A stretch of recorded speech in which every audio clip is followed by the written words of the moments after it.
Assalamualaikum warahmatullahi wabarakatuh.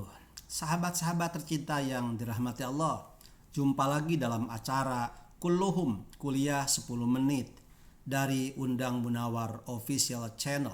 Mudah-mudahan bermanfaat bagi kita semua. Kali ini masih melanjutkan tentang tujuan melaksanakan ibadah Shaum Ramadan dilihat dari ayat-ayat yang berkaitan dengan ibadah Shaum Ramadan. Dari mulai ayat 183 sampai 187 surat Al-Baqarah. Sudah dibahas 183 la'allakum tattaqun, kemudian 184 in kuntum ta'lamun, dan 185 la'allakum tashkurun. Dan sekarang kita membahas 186 yang ujung ayatnya la'allahum yarsudun, agar mereka memperoleh kebenaran. Sudah dijelaskan pula bahwa ayat ini adalah ayat yang berkaitan dengan doa, tidak berkaitan dengan ibadah saum. Tetapi letak ayat ini antara ayat-ayat tentang ibadah saum.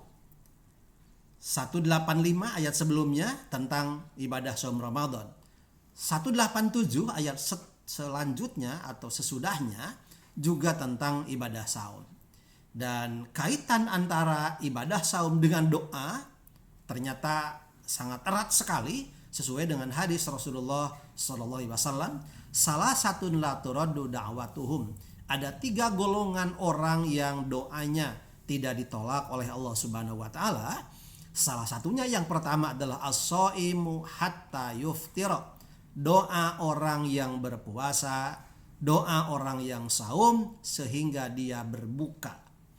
Nah, di sini ayat ini menunjukkan bahwa orang yang berdoa dalam ayat ini dikaitkan dengan karena dia berpuasa. Sehingga doanya tidak akan ditolak oleh Allah Subhanahu wa taala. Orang tersebut akan menjadi orang yang ar-rasyidun dalam ayat ini.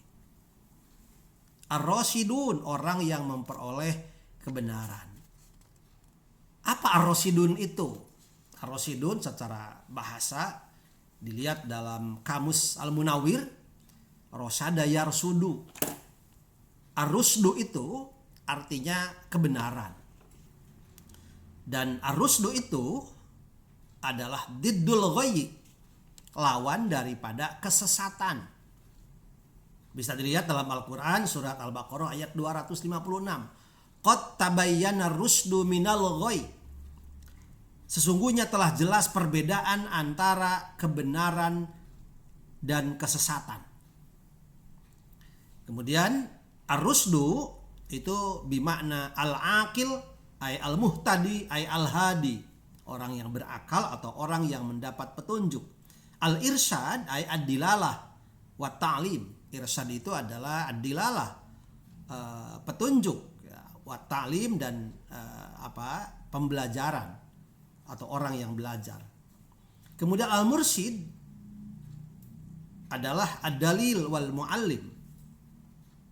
Mursyid itu isim fa'il, orang yang memiliki irsyad, al-mursyid itu ad-dalil wal muallim. Dan ar-rasyidun adalah jama, ya, bentuk jama, orang-orang yang mendapat kebenaran. Siapa dia? Ditafsirkan dengan ayat Al-Quran yang lain. Ar-rasyidun berdasarkan Al-Quran surat Al-Hujurat ayat 7. A'udzubillahi minasyaitonirrajim. Wa'lamu anna fikum Rasulullah law yuti'ukum fi katsirin minal amri la'anittum walakinallaha habbaba ilaikumul imana wa zayyanahu fi qulubikum wa karraha ilaikumul kufra wal fusuqa wal isyan ulaika humur rasyidun, yang artinya, dan ketahuilah bahwa di tengah-tengah kamu ada Rasulullah. Kalau dia menuruti kemauan kamu dalam banyak hal, pasti kamu akan mendapatkan kesusahan.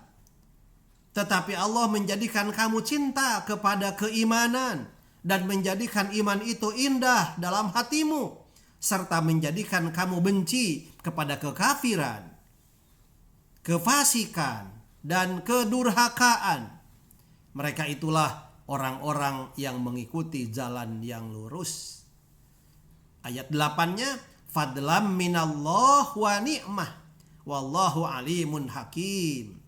Ar-Rasyidun itu adalah sebagai karunia dan nikmat dari Allah, dan Allah maha mengetahui dan maha bijaksana. Jadi Ar-Rasyidun berdasarkan ayat ini adalah orang yang menyadari betul bahwa di tengah-tengah kita ada Rasulullah, ada ajaran Rasulullah yang harus kita ikuti, dan kita tidak boleh mengikuti kemauan kita sendiri. Itu yang pertama. Yang kedua, berdasarkan ayat ini, Ar-Rasyidun adalah orang yang menjadikan cintanya, yang menjadikan dirinya cinta kepada keimanan. Cinta kepada keimanan, bukan hanya cinta kepada keimanan, tapi lebih dari itu, menjadikan iman itu indah dalam hatimu. Wa zayyanahu fi qulubikum. Bukan hanya cinta kepada keimanan, tetapi juga wa karraha ilaikumul kufra. Ia membenci kekafiran. Benci kepada kekafiran. Karena mencintai keimanan, ya pasti benci kepada kekafiran.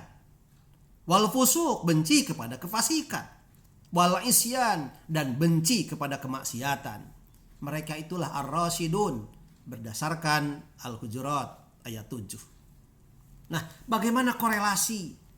Korelasi antara orang yang berpuasa, kemudian ia berdoa, dia akan menjadi Ar-Rasyidun.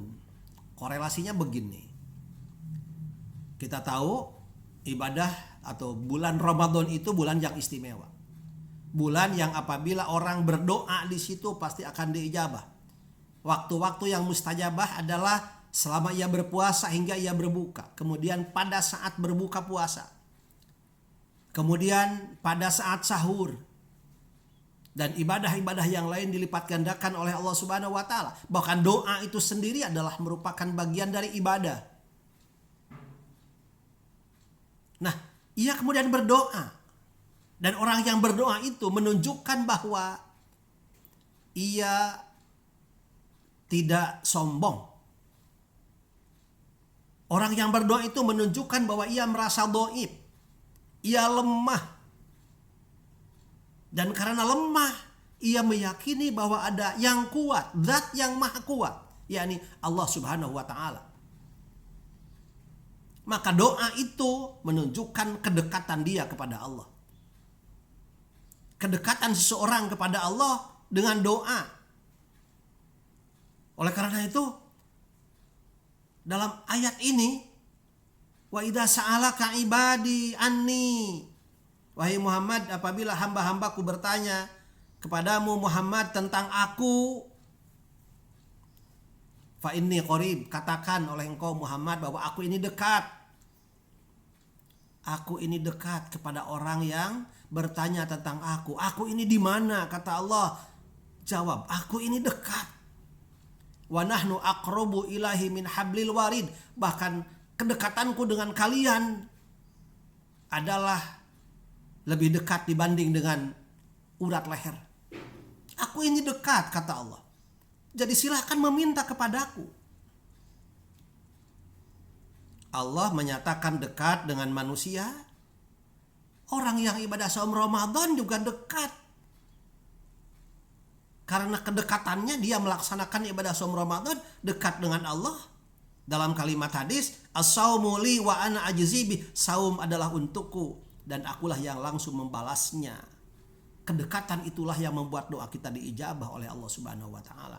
Dan apabila orang yang berpuasa memanfaatkan puasanya, memanfaatkan bulan Ramadannya untuk terus mendekatkan diri kepada Allah, maka itulah potensi yang dapat muncul dari orang tersebut sehingga orang tersebut menjadi ar-rasyidun, orang yang menerima kebenaran.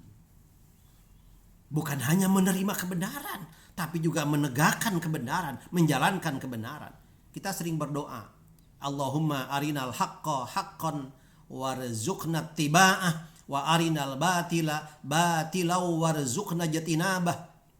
Ya Allah, perlihatkan kepada kami bahwa yang hak itu adalah hak, dan beri kami kekuatan untuk dapat melakukannya, untuk dapat mengerjakannya, dan perlihatkan kepada kami bahwa yang batil itu adalah batil, dan beri kami kekuatan untuk dapat menghindarinya. Jangan sampai bercampur antara hak dan batil, karena Allah melarang wala talbisul haqqa bil batil. Kalian jangan mencampur adukan antara hak dengan batil. Muslim sejati itu muslim yang dididik dengan ibadah saum Ramadan akan menjadi ar-rasyidun, mampu membedakan mana hak mana batil, dan mampu melaksanakan ini hak dilaksanakan dan ini batil kemudian dijauhi. Bahkan batil bukan hanya dijauhi tapi dibenci, karena salah satu bentuk kebatilan dalam Al-Hujurat dikatakan kefasikan, kekafiran, itu semua adalah bentuk kebatilan. Ud'uni astajib lakum. Dalam Al-Mu'min ayat 60, berdoalah kalian kepadaku maka kami akan memenuhi doa kalian semua. Sebagai pelengkap, saya ingin menyampaikan hadis An-Nu'man bin Bashir meriwayatkan bahwa Nabi SAW bersabda, ad-du'a huwal ibadah. Thumma qara'a qawlahu ta'ala wa qala rabbukum ud'uni astajib lakum innal ladzina yastakbiruna an ibadati sayadkhuluna jahannama dakhirin. Doa itu adalah ibadah. Kemudian beliau membaca firman Allah, Quran surat Al-Mu'min ayat 60 yang artinya, dan Tuhanmu berfirman, berdoalah kepadaku, niscaya akan aku perkenankan bagimu.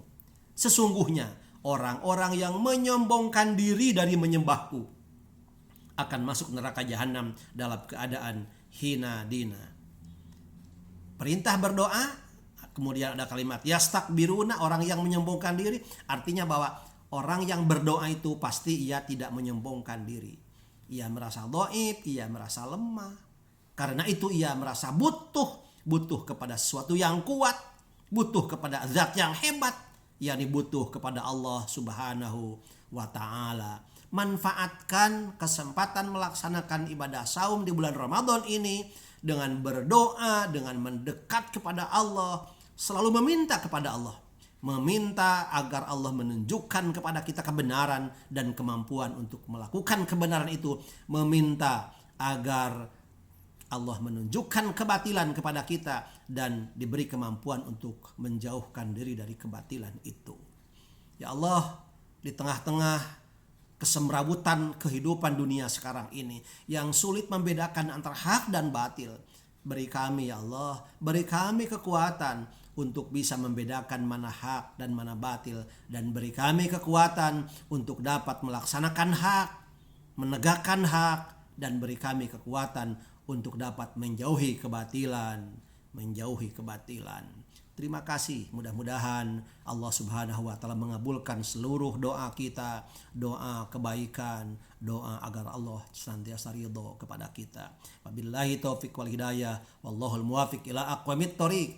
Wassalamualaikum warahmatullahi wabarakatuh. Terima kasih.